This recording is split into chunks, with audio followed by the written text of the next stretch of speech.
Hey, this is Sky. Welcome to my YouTube channel. Let's talk about rumors.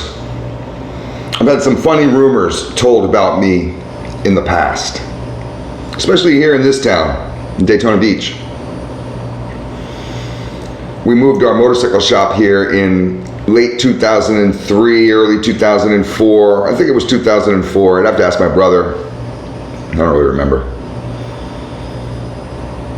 When we first set up, we were down in an area they call Motorcycle Row. There's about 7 motorcycle shops all within walking distance of each other, repair shops, chopper shops, and then a large dealership. We just kind of got lucky right around Carswell Avenue, and we had our shop facing Carswell and put a big sign up with our logo.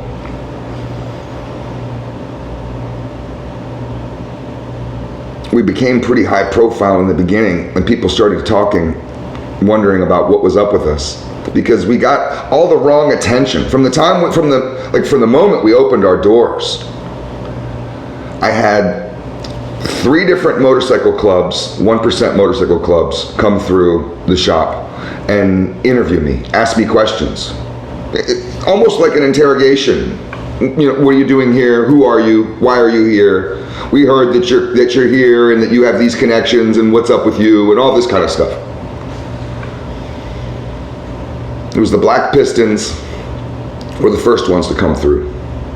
The Outlaws were the second, and the Mongols were the third, one after another. And they all had the same basic questions.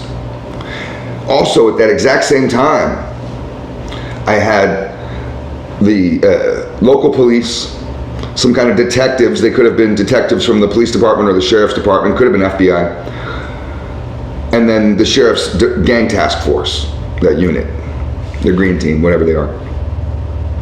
So people were commenting to me, other people around. It's a small town and people talk, and I would have people saying, yeah, I drove by your shop the other day and there's a bunch of outlaws there, a bunch of Mongols there, a bunch of Black Pistons there. It looks like the ATF was there, the cops were there. You know, every other fucking day there's something going on over at Sinister. No other shop, no other shop had this type of attention.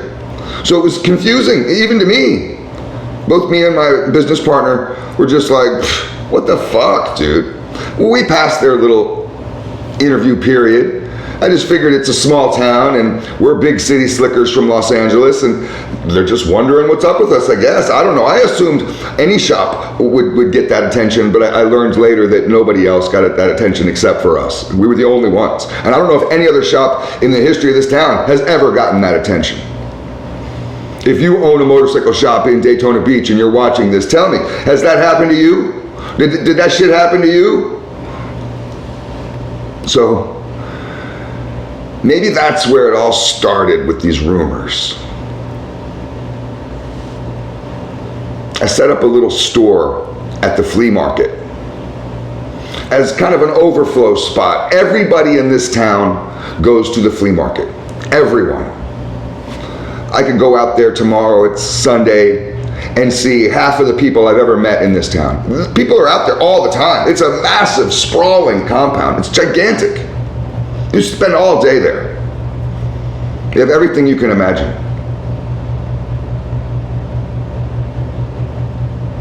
Well, I set up a little motorcycle set up there with overflow parts, takeoff parts, junk shit, stuff that I couldn't use anymore. I'm not really going to be able to sell at swap meets, and I just put it out there at the flea market. It was like $10 a day, I think, to set up a booth.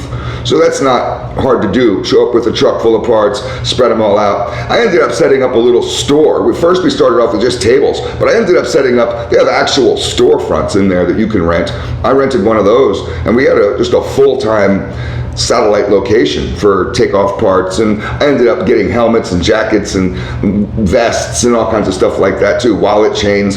I was the #1 distributor of wallet chains in Florida. We had more wallet chains than anybody, and cool ones. I used to get this guy from Germany would come through and just buy us all out. Once a year he would buy all the wallet chains, and I would tell him, look, you call me before you come, I'll fucking stock up. I guess they don't really sell that shit in Germany. There's certain things they don't sell in Germany, and he would buy that stuff here in America and bring it over. So I'm shutting the store down one day. It's just the end of the day. Some days we did really well there financially. And some days it's just a total loss. But $10, you lose the day and then you lose $10, so what? And I'm shutting down. And this guy from across the way, this guy Mike, old guy, my parents' age, hippie, looked like Jerry Garcia, very similar to Jerry Garcia. Long hair, big beard, fat, always wearing tie-dye shirts and shit, always smoking pot, always talking about various kinds of weed. And for me, I'm like, dude, why you telling me? I don't give a fuck, dude. But Mike was cool, and I like Mike. He always had all kinds of crazy stories. Mike got shot in the head by an outlaw in an argument. Has the scars to prove it. The guy shot him right in the head. Bam! I forget what the argument was about. Some sort of little squabble. They were friends.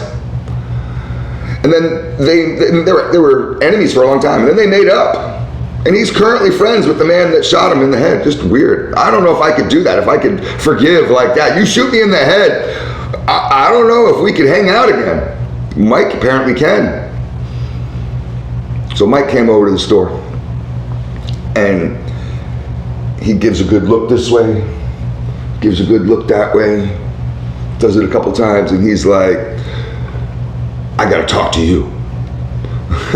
So I'm already interested. What the fuck is this about? Okay, what's going on, Mike? And he says, the word's out on you, brother. I just wanted to warn you. I'm on your side. I'm friends. It's your friend, Mike. I'm just here to warn you. And I was like, warn me about what? And he's like, that the word is out on you. Everybody knows. And I know you probably were trying to keep it secret. You and your partner were trying to keep it on, everything on the down low. But we all know that you guys, that you two, are the leaders of the Sons of Anarchy. This is what he's telling me.